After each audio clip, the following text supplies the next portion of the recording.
అంటే మా ఇంటికి వచ్చి ఇడిచిపోతారు. అట్లా అయిపోయింది అనమాట. మా ఏరియాలో ఎటువంటి మార్పులు జరిగినాయి తెలుసా? చాలా వరకు అమ్మవారి టెంపుల్ దగ్గరే జంతు బలులు తగ్గాయి అనమాట. మా ఏరియాలో పిరమిడ్ కూడా దగ్గర అనమాట. మా ఇంటికి ఆ గుడికి దగ్గర అనమాట. జంతు బలులు దాదాపుగా తగ్గాయి. తర్వాతకి 41 days పెట్టాము. చాలా మందికి అమ్మాయిలకి పెళ్లిళ్ళు కాలిపిన వాళ్ళకి కూడా దోషాలు ఉన్నాయి. ఆవును కట్టేయాలా, వాళ్ళ ఇంటికి ఆవును ఇడిచి రావాలా, అది ఇడిచి రావాలా, ఇది ఇడిచి రావాలని చెప్తారు కదా, అవన్నీ కొట్టుకు పెట్టినాయి. చాలా మంది పెళ్ళిళ్ళు అయినాయి. మరి అట్లనే మా ఇంటికి వచ్చారు, అందరికి పెళ్ళిళ్ళు కాలేదు. మొక్కి చెప్తుంది, ఎక్కడెక్కడ ధ్యానం చేసుకోండి.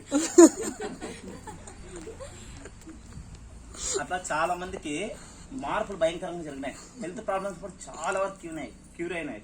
ఒక ఆమెకి అత్త అవుతుంది, ఆమెకి పక్షవాతం వచ్చిందనమాట. స్టెప్స్ ఎక్కువ దిగలేదు, కానీ పైన అంటే 2nd floor పైన మా ఇంటి పిరమిడ్ ఉండేది అనమాట. మాది 6x6 చిన్నది, ఇట్లా కొంచెం కూతగనం అనమాట. చిన్నది పిరమిడ్ 6x6.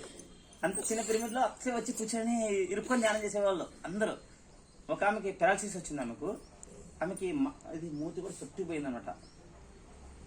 స్టెప్స్ ఎక్కే రాదు, అయినా ఎక్కుతూ అట్లాగే వచ్చేది. ఆమె 41 days ధ్యానం చేసింది. ఆమెకి బాడీలో మొత్తం మార్పులు వచ్చినాయి చూడండి.